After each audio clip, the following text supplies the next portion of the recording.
Primera de Samuel, capítulo 3. Vimos en los capítulos que vimos anteriormente que este libro de Samuel, más bien lo que se narra aquí en el libro de Samuel al inicio, está todavía durante el periodo de los jueces. Y lo que leímos de cómo fue que el Señor levantó, buscando el Señor, buscando a alguien que realmente gobernara bien. Estaba en ese momento Sansón gobernando, pero Sansón andaba más que juzgando como debía hacerlo, andaba viviendo en la carne, dándose gusto en la carne, y en realidad, aunque tuvo su tiempo de estar gobernando, no hizo mucho liberación eficaz de los filisteos, que era la razón por la cual el Señor lo había levantado. Y el Señor hace que una mujer, Ana, el Señor le cierra la matriz para que no pueda tener hijos, y ella, muy angustiada porque su esposo, siendo sacerdote, se había casado también con otra mujer que le diese descendencia. Entonces tenía dos esposas. Ella, muy angustiada, derramó delante del Señor sus lágrimas, y el Señor le concede el deseo.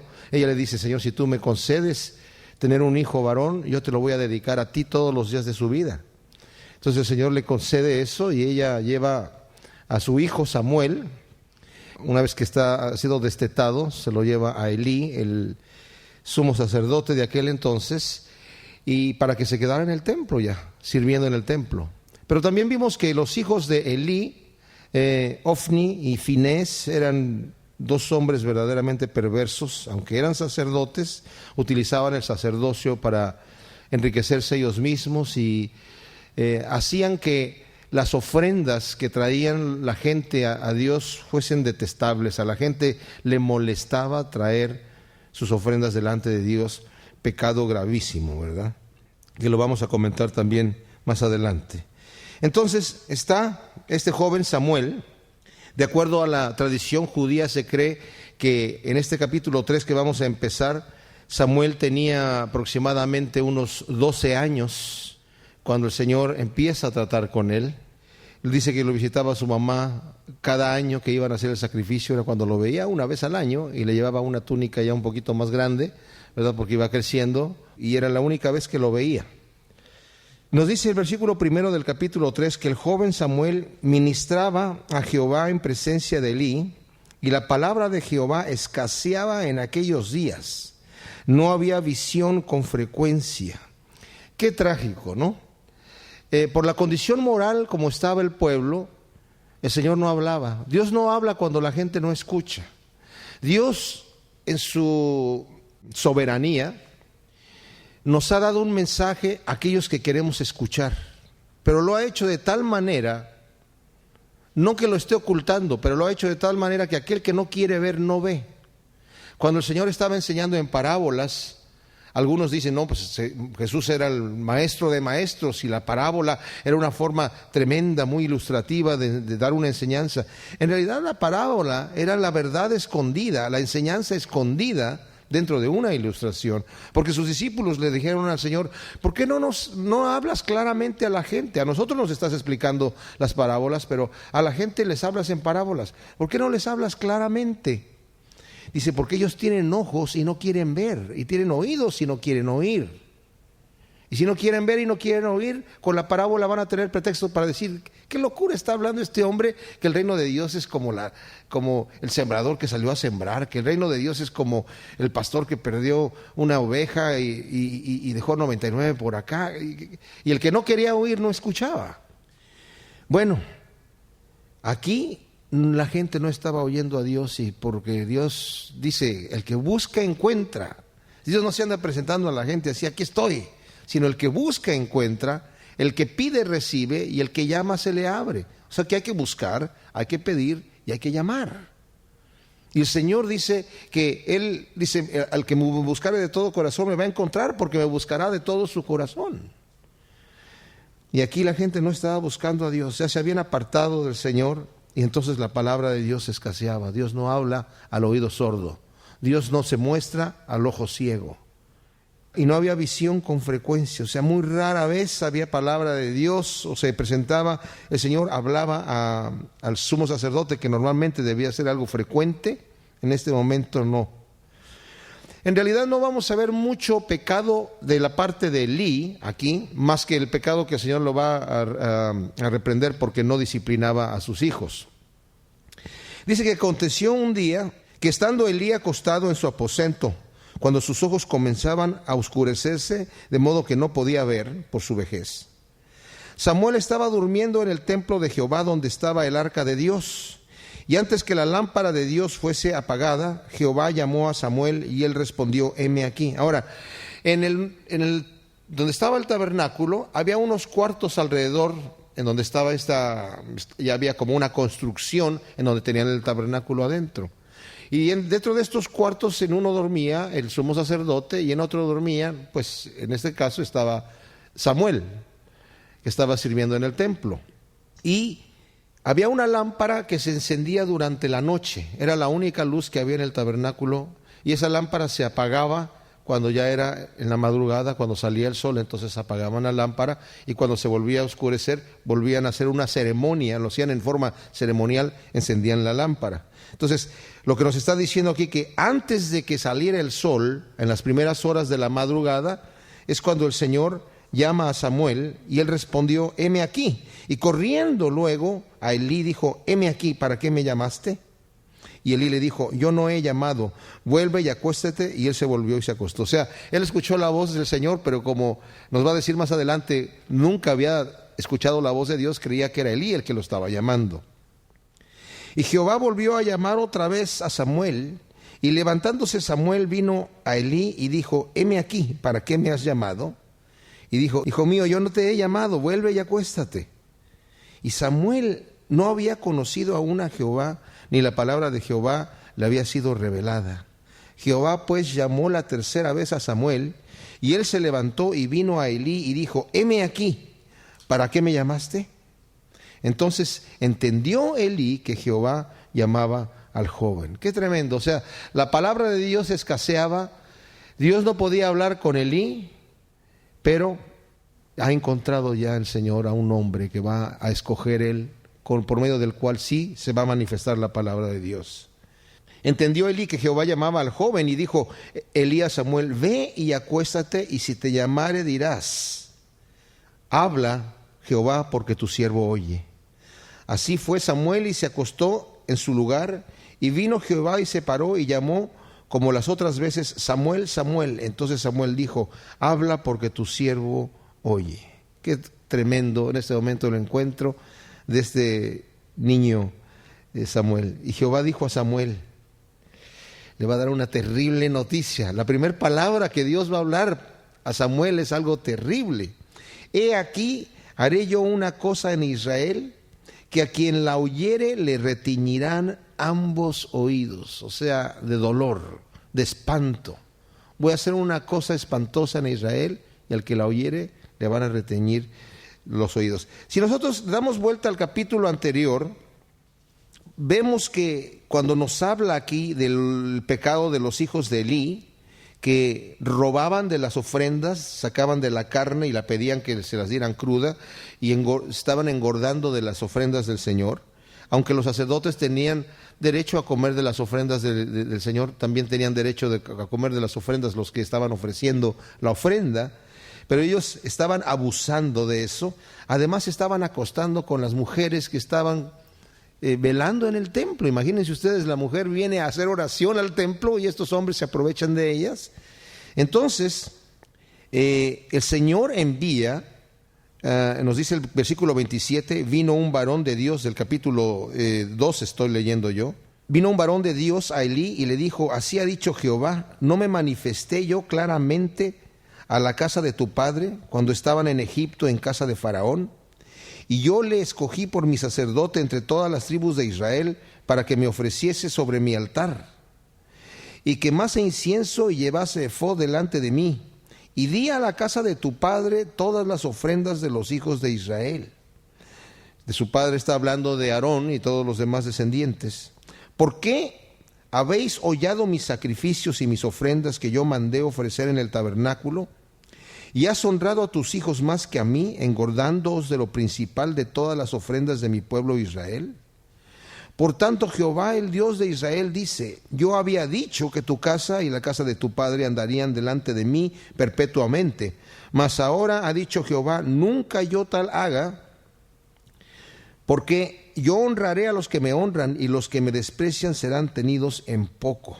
He aquí, vienen días en que cortaré tu brazo y el brazo de la casa de tu padre, de modo que no haya anciano en tu casa. Verás tu casa humillada, mientras Dios colma de bienes a Israel. Y en ningún tiempo habrá anciano en tu casa. El varón de los tuyos que yo no corte de mi altar será para consumir tus ojos y llenar tu alma de dolor, y todos los nacidos en tu casa morirán en la edad viril. Aquí está hablando no necesariamente de, cuando le dice consumirá tus ojos de dolor, a Elí precisamente, sino a la descendencia, a la casa de Elí. Esta es una profecía contra la casa de Elí. Y te será por señal esto, que acontecerá a tus dos hijos Ofni y Finés, ambos morirán en un día. Y yo me suscitaré un sacerdote fiel que haga conforme a mi corazón y mi alma. Y yo le edificaré casa firme, y andará delante de mi ungido todos los días. Y el que hubiese quedado en tu casa vendrá a postrarse delante de él por una moneda de plata y un bocado de pan, diciéndole: te ruego que me agregues alguno de los ministerios para que pueda comer un bocado de pan.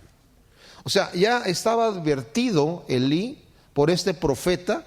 La palabra de Dios era escasa, pero sí, no nula. Y la palabra de Dios fue dura en este caso para Elí, por cuanto no disciplinaba a sus hijos y los honraba más que al Señor.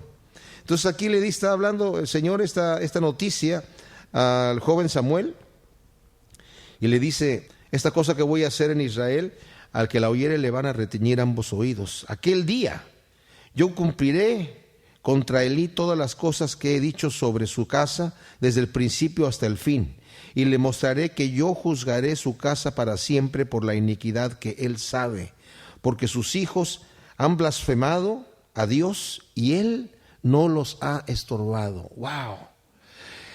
¡Qué exhortación para un padre!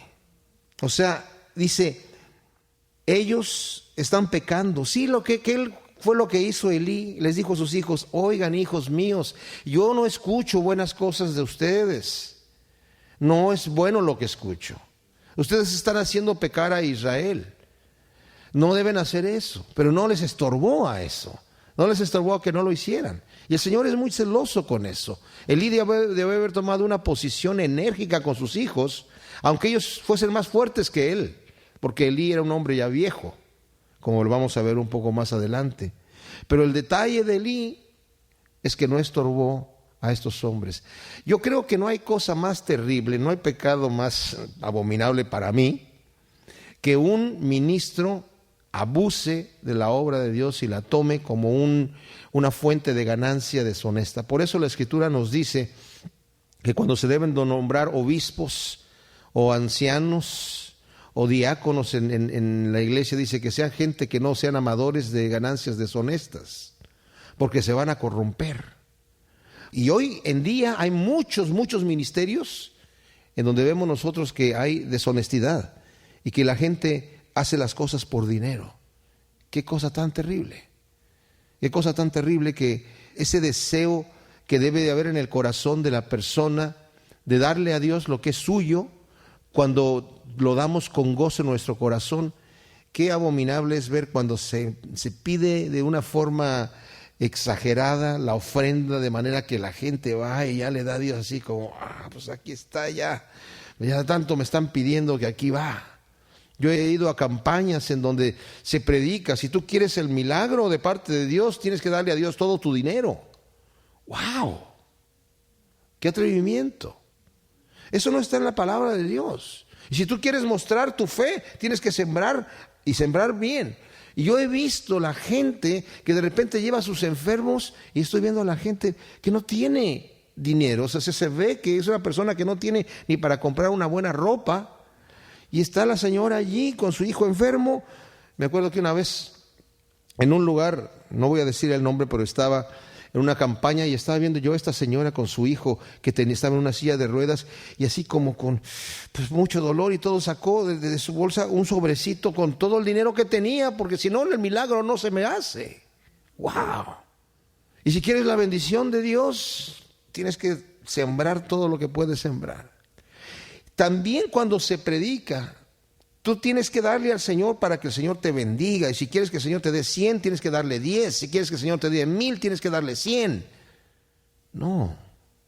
Sí, Dios nos bendice cuando nosotros damos al Señor, pero no debe de ser nuestra actitud, la actitud de decir, bueno, pues quieres que Dios te bendiga, tienes que darle, tienes que sembrar. Y se utiliza mucho ahora esa palabra de sembrar, ¿verdad?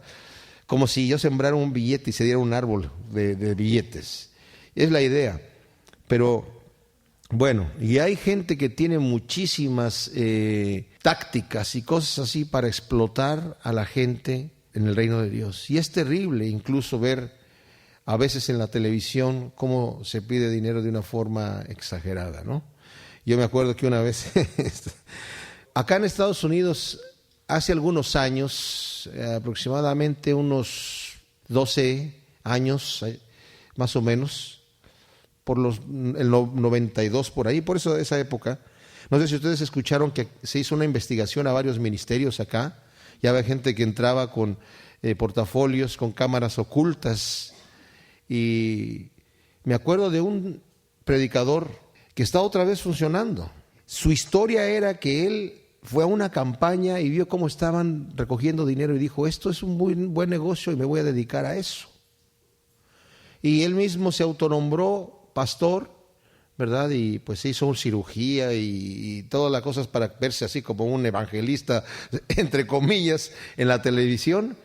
Y le decía a la gente que enviara su semilla, que sembrara su dinero, que enviara su petición de oración y que él iba personalmente a orar.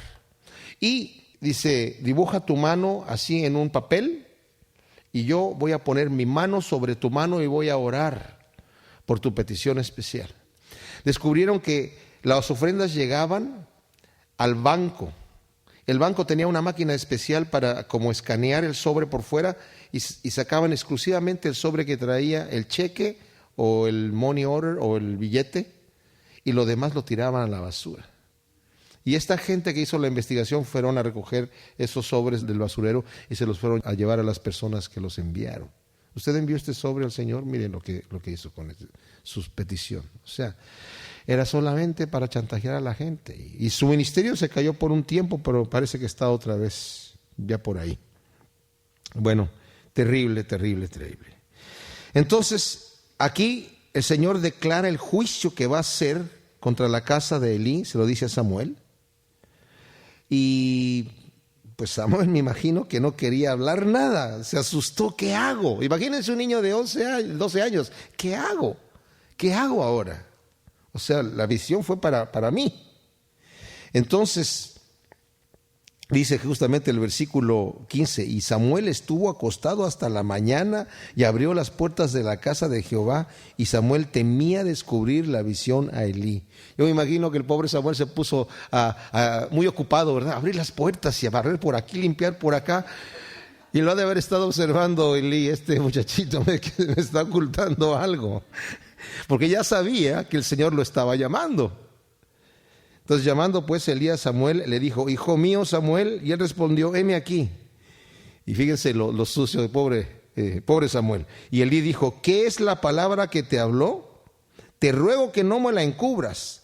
Así te haga Dios y aún te añada si me encubrieses palabra de todo lo que habló contigo. O sea, el Señor le dio un juicio terrible para Elí, y le dice Elí, pues así te haga el Señor y aún te añada. Elí todavía no sabe la mala noticia. Y Samuel se lo manifestó todo sin encubrirle nada. Entonces él dijo, Jehová es, haga lo que bien le pareciere. Esto es impresionante para mí, este versículo, porque esto es una ventanita para que veamos un poco del carácter de Elí. Es un hombre débil de carácter.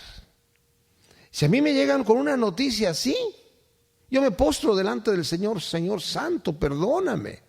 En este mismo instante destituyo a mis hijos de sacerdotes. En este mismo instante. Claro que ya le había dicho que no importa la cantidad de sacrificios ni holocaustos, el Señor no va a recibir. O sea, ese pecado está diciendo el Señor, no lo voy a perdonar, esto viene para juicio.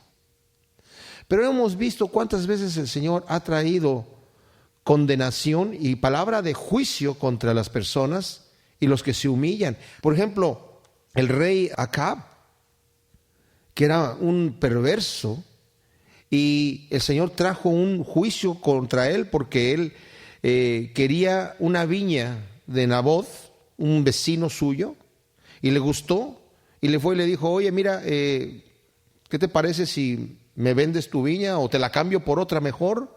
Porque está al lado de la mía y yo quisiera extender mi territorio. Y él le dijo, no puedo porque es mi heredad y es lo que me tocó y no la voy a vender. Entonces el rey se fue haciendo pucheros a su casa y llegó su esposa Jezabel y le dice, ¿qué te pasa? ¿Por qué estás triste? ¿Por qué no comes? Es que Naboth no me quiere vender su viña. Y le dice Jezabel, ¿qué no eres el rey? Tú mira, déjame, yo me encargo. Y esa mujer perversa inventó una historia, falso testimonio, trajo testigos falsos contra Naboth diciendo que habían blasfemado y que había blasfemado el nombre de Dios, que había blasfemado al rey y todo esto. Y entonces los jueces que escucharon a estos dos testigos falsos al decir estas cosas sacaron a Naboth afuera de la ciudad y lo apedrearon y murió. Entonces llegó Jezabel y le dijo a Acab, ok, ahí está tu viña, puedes tomar, y él no te la quiso vender, ahora tómala. Entonces se fue el rey ahí tranquilamente a disfrutar la viña y le llegó un profeta y le dijo, el Señor dice que te vas a morir de tal manera. Entonces, cuando él escuchó eso, se vistió de cilicio y se humilló y no comió. Y el Señor le dijo al profeta, ¿viste cómo se humilló el rey? Por cuanto se humilló, ahora no voy a traer el juicio que dije que iba a hacer sobre él. Y el Señor ha hecho eso en muchas ocasiones. Pero aquí le dice, no, pues que haga lo que quiera. Él es Dios, que haga lo que quiera. Era como la actitud que tenía con sus propios hijos. Bueno, allá ellos, ¿verdad? Ellos mismos se están poniendo la soga al cuello. Dios los juzgará a ellos. Y lo único que dijo era, hijos míos, no es bueno que eso suceda. Entonces vemos una debilidad de carácter de Elí aquí. Pues Jehová haga bien lo que bien le pareciera. Y Samuel creció y Jehová estaba con él. Y no dejó caer a tierra ninguna de sus palabras. Esto quiere decir, todas las cosas que él hablaba se cumplían. El Señor realmente, él hablaba de parte de Dios. Y todo Israel, desde Dan, que está al norte, al extremo norte del territorio de Israel, hasta Beerseba, que está en el extremo sur, o sea, todo Israel, literalmente de norte a sur, conoció que Samuel era fiel profeta de Jehová. Y Jehová volvió aparecer en Silo, porque Jehová se manifestó a Samuel en Silo por la palabra de Jehová, y Samuel hablaba a todo Israel. Ahora, leí aquí en la Biblia Reina Valera la primera parte del versículo primero del capítulo 4, dice, y Samuel habló a todo Israel. En realidad pertenece a la sección anterior. En el capítulo 4 de Primera de Samuel, vamos a ver nosotros un acontecimiento en donde aquí se va a cumplir el juicio que el Señor ya había hablado a Elí, el sumo sacerdote, primeramente por medio de un profeta que vino, un siervo, un varón de Dios, no se nos dice su nombre, y luego por la visión que le dio o la palabra que le dio a Samuel de juicio contra la casa de Elí. Vamos a ver que el Señor en este momento va a cumplir lo que había dicho. Dice, por aquel tiempo salió Israel a encontrar en batalla a los filisteos y acampó junto a Ebenezer. Y los filisteos acamparon en Afec. Y los filisteos presentaron la batalla a Israel y trabándose el combate, Israel fue vencido delante de los filisteos, los cuales hirieron en la batalla en el campo como a 4,000 hombres. Cuando volvió el pueblo al campamento, los ancianos de Israel dijeron, ¿por qué nos ha herido hoy Jehová delante de los filisteos? Ahora, esto es increíble porque el pueblo no está buscando a Dios. El pueblo no está buscando a Dios. No está buscando el consejo de Dios. Y qué fácil es cuando a una persona le llega una tragedia en la vida, inmediatamente echarle la culpa a Dios. ¿Por qué Dios permitió esto en mi vida? Y saben, lo que menos tendemos a hacer cuando vienen situaciones así en nuestra vida es examinar nuestro corazón, cuando es lo primero que debemos hacer. Ahora, no pensemos que las tragedias vienen siempre como un castigo de Dios. No pensemos que las tragedias vienen como un castigo de Dios o simplemente porque no consultamos a Dios y me salió mal el negocio y ahora tengo este grave problema aquí. No, hay muchas razones. A veces puede ser que sí, porque hay pecado en la vida de uno, el Señor puede traer situaciones adversas. A veces puede ser situación de juicio también. A veces puede ser por un error que yo cometí sin buscar la dirección de Dios. Pero también pueden ser pruebas que el Señor está enviando a mi vida para fortalecerme espiritualmente. De ahí que dice Santiago, gozaos cuando estéis pasando por diversas pruebas. Pero aquí es obvio lo que está sucediendo, y les digo porque el pueblo no buscaba a Dios, escaseaba la palabra. La gente no buscaba a Dios, porque más adelante en el capítulo 7, si leemos en el versículo 3, dice: habló Samuel a toda la casa de Israel diciendo: si de todo vuestro corazón os volvéis a Jehová, quitad los dioses ajenos y a Astarot de entre vosotros, y preparad vuestro corazón a Jehová, y solo a él servid, y os librará de la mano de los filisteos. O sea, si ustedes realmente se ponen a cuentas con Dios y buscan la dirección de Dios y le preguntan: Señor, salimos contra los filisteos, ya una vez que se limpien, que limpien su vida, si el Señor les dice sí, salgan y los vamos a vencer, y el Señor les dice sí, los vamos a vencer, entonces los van a vencer. Pero aquí por sus propias pistolas salieron a luchar contra los filisteos porque se cansaron de estar bajo la opresión de los filisteos y quisieron hacer una guerra de liberación y no ganaron, y dijeron: ¿y por qué ahora Jehová nos trajo esto? ¿Por qué nos ha herido hoy Jehová delante de los filisteos? Echándole la culpa a Dios, cuando Dios no tiene absolutamente nada de culpa. Él les había dicho: ustedes me han abandonado, yo los abandono. Si ustedes sirven en mis caminos, yo les prometo, les dijo el Señor en Deuteronomio, que van a tener victoria sobre sus enemigos. Y además yo les voy a dar la lluvia temprana y la tardía. Y no va a haber mujer que aborte, ni animal que aborte. Les voy a hacerles bien por todos lados. Pero si ustedes me dejan y abandonan mi camino, el mal que va a venir va a ser extremadamente grande. Y yo también los voy a dejar a ustedes. Y sus enemigos los van a vencer. Entonces aquí solamente está sucediendo lo que el Señor dijo que iba a hacer. Y estos hombres tienen todavía estos ídolos dentro de ellos, porque cada quien hacía lo que bien le parecía. Y dice en el versículo 3, a la mitad del versículo 3, se les ocurre una mala idea: traigamos a nosotros de Silo el arca del pacto de Jehová, para que viniendo entre nosotros nos salve de la mano de nuestros enemigos. ¡Wow! Aquí ellos dicen: Dios no quiere ayudarnos a pelear, pues lo vamos a traer cargando, nos lo vamos a traer, y ahora sí, cuando Él esté aquí, pues vamos a ganar. Pero estaban viendo el arca como un fetiche, como una reliquia.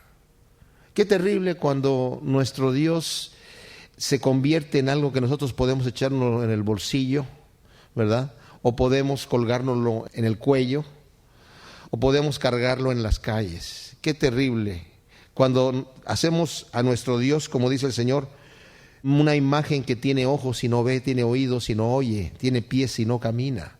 Dice: los que los hacen y los que los adoran se hacen semejantes a ellos, ciegos, sordos, sin poder caminar tampoco. Porque el hombre hace a Dios a su imagen y semejanza. Yo me maravillo de esas. Allá en México hay la costumbre de, no sé si todavía lo practican algunas personas, me imagino que sí, las mujeres cuando andan buscando novio se compran un San Antonio. Y si el novio no les hace caso, ponen al San Antonio de cabeza, lo castigan. Lo ponen de cabeza hasta que les conceda el milagrito del novio. Qué ridículo, ¿no? Qué ridículo. Y aquí, bueno, estos hombres dicen: ya sé, ya sabemos cómo ganarles a los filisteos. Vamos a traer el arca de Jehová para acá, de Silo. Mala idea, mala idea. Y envió el pueblo a Silo, y trajeron de allá el arca del pacto de Jehová de los ejércitos, que moraba entre los querubines. Y los dos hijos de Elí, Ofni y Finés, estaban ahí con el arca del pacto de Dios. O sea, entraron al lugar santísimo, de ahí a sacar el arca, y los hijos del sacerdote iban cargando el arca. El arca la cubrían, me imagino que la estaban cargando como cuando la cargaban cuando andaban en el desierto, que la cubrían con diferentes pieles, ¿verdad? Y se veía como una cajita azul y salían solamente las varas de oro, pero muy bien adornada, con querubines bordada el azul, y pues se veía muy bien. Y aconteció que cuando el arca del pacto de Jehová llegó al campamento, todo Israel gritó con tan gran júbilo que la tierra tembló. ¡Wow! Cuando los filisteos oyeron la voz de júbilo, dijeron: ¿qué voz de gran júbilo es esta en el campamento de los hebreos? Y supieron que el arca de Jehová había sido traída al campamento. Y los filisteos tuvieron miedo porque decían: ha venido Dios al campamento. Y dijeron: ay de nosotros, pues antes de ahora no fue así. Me parece que los enemigos de Israel tienen más fe en Dios que el mismo Israel. Ellos saben que Dios es Dios poderoso. Ay de nosotros, ¿quién nos librará de la mano de estos dioses poderosos? Estos son los dioses que hirieron a Egipto con toda plaga en el desierto. Ahora, hay gente que dice que ignorantes los filisteos, como ellos tenían una multitud de dioses, pensaban que también eran varios dioses lo que tenía Israel. En realidad, ese tipo de comentario que yo lo leí en un comentario bíblico está mal hecho, porque la palabra es Elohim, y Elohim es pluralidad, es un nombre plural de Dios. La palabra El es singular, e incluso la Biblia dice: oh Israel, Jehová vuestro Dios es uno. Esa es Elohim es uno. O sea que en la mente del judío era, dice dioses, la palabra es plural, pero dice que es uno, hay una unidad. No entendían eso, obviamente, porque incluso los judíos criticaban a los cristianos que decían que los cristianos tenían pluralidad de dioses porque creían en un Dios Padre, en un Dios Hijo y en un Dios Espíritu Santo. Entonces, y es la misma palabra que cuando dice en el versículo 7, ha venido Dios al campamento, y cuando dice en el versículo 8, ay, ¿quién nos librará de la mano de estos dioses? La misma palabra es Elohim en las dos ocasiones. Esforzaos, oh filisteos, y sed hombres, para que no sirváis a los hebreos como ellos nos han servido a vosotros. Sed hombres y pelead. O sea, la batalla era para ver quién se sometía a quién. O sea, hay que esforzarse. Ellos en este momento nos están sirviendo, son nuestros siervos tributarios a nosotros. Así que hay que esforzarnos, y aunque Dios esté allí, pues a ver cómo nos va. Pelear como hombres. Entonces en realidad les funcionó al revés. El hecho de llevar el arca allí, ahora los filisteos están con todas las pilas puestas para pelear con furia completamente para poder salvar sus vidas. Pelearon pues los filisteos, e Israel fue vencido, y huyeron cada cual a sus tiendas. Y fue hecha muy grande mortandad, pues cayeron de Israel 30,000 hombres de a pie. ¡Wow! Y el arca de Dios fue tomada, y muertos los dos hijos de Elí, Ofni y Finés. Los filisteos se llevaron el arca. Y corriendo de la batalla, un hombre de Benjamín llegó el mismo día a Silo, rotos sus vestidos y tierra sobre su cabeza. Era la forma de duelo de aquel entonces. La gente se rompía los vestidos y se echaba tierra en la cabeza. Entonces imagínense ustedes cuando lo están viendo llegar de la batalla, corriendo este hombre ya con sus vestidos rotos y tierra sobre su cabeza, todo Israel está pensando: uy, malas noticias nos trae este señor. Y cuando llegó, he aquí que Elí estaba sentado en una silla vigilando junto al camino, porque su corazón estaba temblando por causa del arca de Dios. O sea, yo me imagino que cuando empezaron a sacar el arca de Dios, ¿qué está pasando? Porque sus ojos ya estaban oscurecidos, o sea, estaba ya ciego. Y nos vamos a llevar el arca a la batalla, y seguramente dijo no. Pero sus hijos, que eran necios, entre otras cosas, dijeron: ¿cómo que no? Si toda la gente quiere que la llevemos, la vamos a llevar. Llegando pues aquel hombre a la ciudad y dadas las nuevas, toda la ciudad gritó. Y cuando Elí oyó el estruendo de la gritería, dijo: ¿qué estruendo de alboroto es este? Y aquel hombre vino aprisa y dio las nuevas a Elí. Era ya Elí de edad de 98 años y sus ojos se habían oscurecido de modo que no podía ver. Dijo pues aquel hombre a Elí: yo vengo de la batalla, he escapado hoy del combate. Y Elí dijo: ¿qué ha acontecido, hijo mío? Y el mensajero respondió diciendo: Israel huyó delante de los filisteos, y también fue hecha gran mortandad en el pueblo, y también tus dos hijos, Ofni y Finés, fueron muertos, y el arca de Dios ha sido tomada. Y aconteció que cuando él hizo mención del arca de Dios, Elí cayó hacia atrás de la silla, al lado de la puerta, y se desnucó y murió, porque era hombre viejo y pesado, y había juzgado a Israel 40 años. Wow. Ahora fíjense qué terrible aquí. Y su nuera, la mujer de Finés, que estaba encinta cercana al alumbramiento, oyendo el rumor que el arca de Dios había sido tomada, y muerto su suegro y su marido, se inclinó y dio a luz, porque le sobrevinieron sus dolores de repente, y al tiempo que moría, le decían las que estaban junto a ella: no tengas temor, porque has dado a luz un hijo. Mas ella no respondió ni se dio por entendida. O sea, no tengas temor. Para la mujer tener un hijo en aquel entonces, sobre todo si era un hijo varón, era una gran cosa. Y muchas veces cuando la mujer estaba dando a luz y se estaba muriendo, le decían: no tengas temor, todo va bien, porque el niño va a nacer bien. Sí, bueno, me voy a morir, bueno, por eso es de paso, ¿verdad? O sea, como no importa. Así que muere contenta. Y aquí eso se lo están diciendo como para que se contente la mujer, porque está naciendo su hijo varón, y se muera por lo menos con una sonrisa en los labios.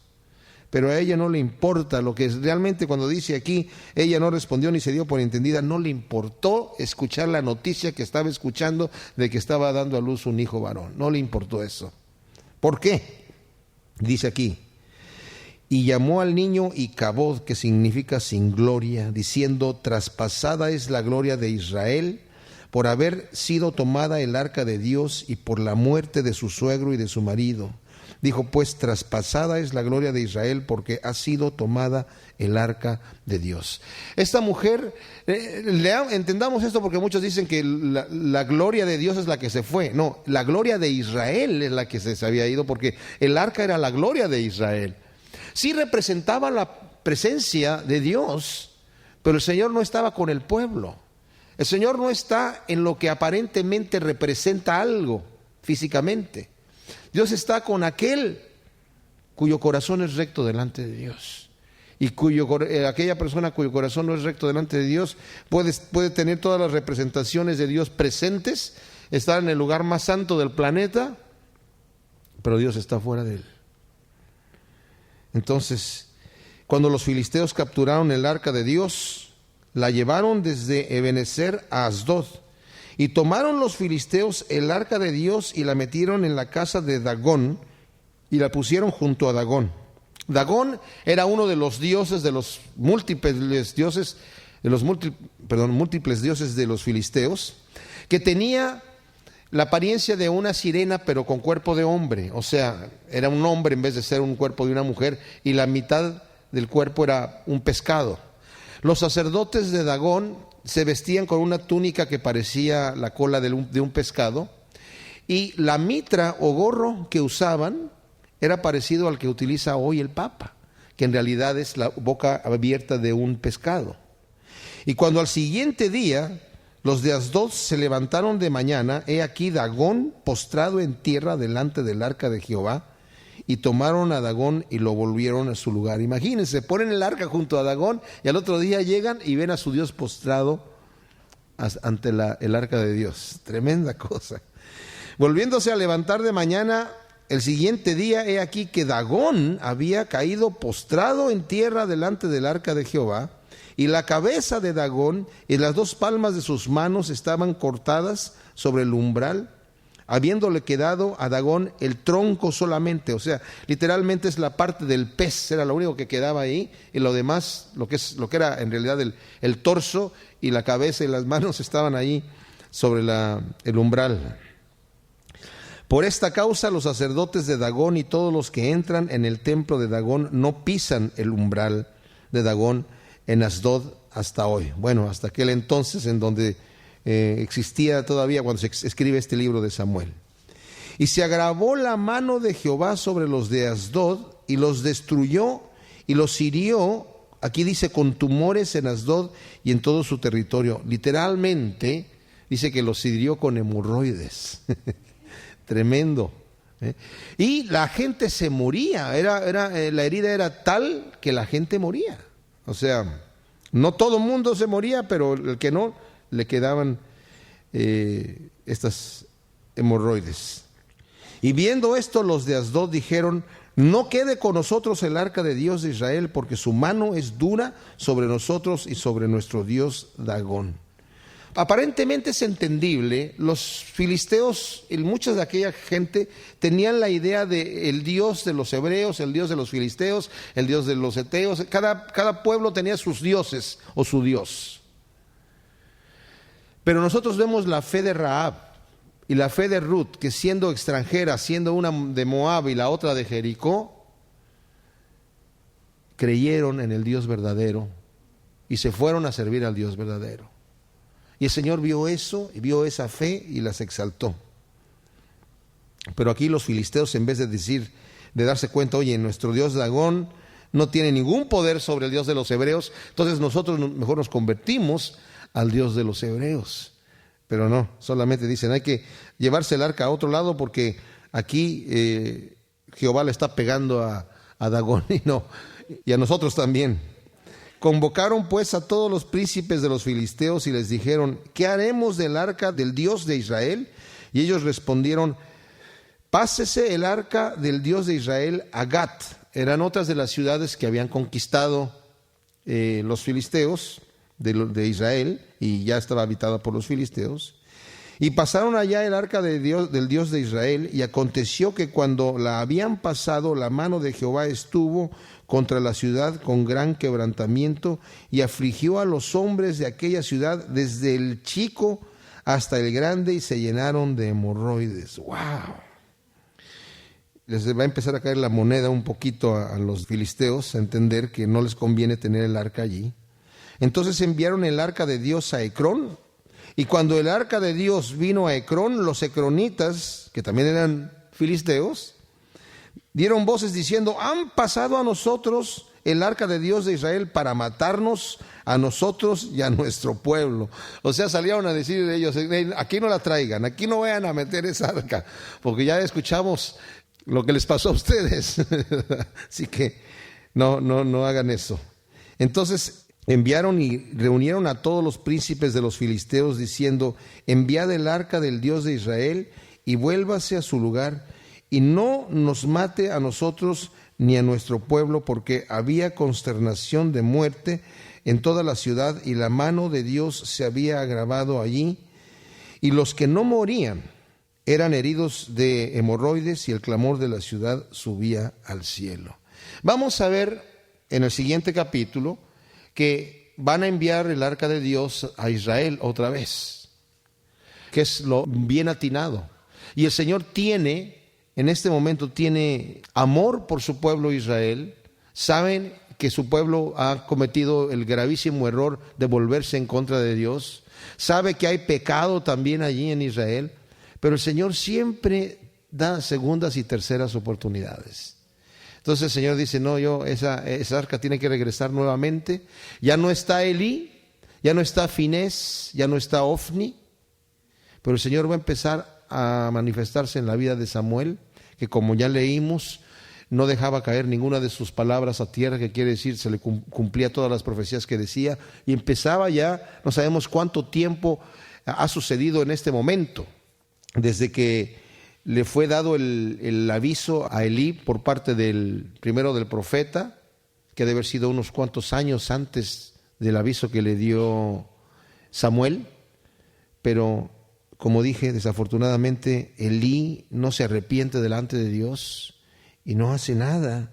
Y viene el juicio de Dios sobre la casa de Elí, y viene el juicio de Dios sobre Israel. Pero el Señor todavía, aunque se llevaron los filisteos el arca, el Señor ya tiene pensado de antemano la misericordia que va a tener con nosotros. ¿Cómo debemos nosotros, aun cuando fallamos delante de Dios y el enemigo nos condena diciendo, tú ya con qué cara te vas a presentar delante de Dios? Saber que nuestro Dios es un Dios misericordioso, que nos ama más de lo que nosotros podemos imaginarnos. Y lo peor que podemos hacer es lo que hizo Judas Iscariote, que después de haber traicionado al Señor en su desesperación, podemos estar pensando, bueno, que no mostró su arrepentimiento cuando fue y llevó el dinero otra vez a los sacerdotes y les dijo, he entregado sangre inocente, y le dijeron, vaya tú. Entonces él les aventó ahí las monedas. Pues estaba desesperado, pero no buscó a Dios, no buscó a Dios. Y Elí tampoco busca a Dios. Sus hijos esos ya estaban fuera, porque esos ya no les importaban. Dicen, nos había dicho anteriormente que ellos no conocían a Dios, absolutamente. Solamente estaban allí en el servicio del ministerio por dinero. Y qué triste que exista gente que está en el servicio del ministerio por dinero. Dios, de cualquier manera, tiene segundas y terceras oportunidades para que la gente se arrepienta y vuelva a Dios sus caminos. Gracias te damos, Señor, por tu palabra. Te pedimos que tú la grabes en nuestro corazón, Señor, en el nombre de Cristo Jesús. Amén.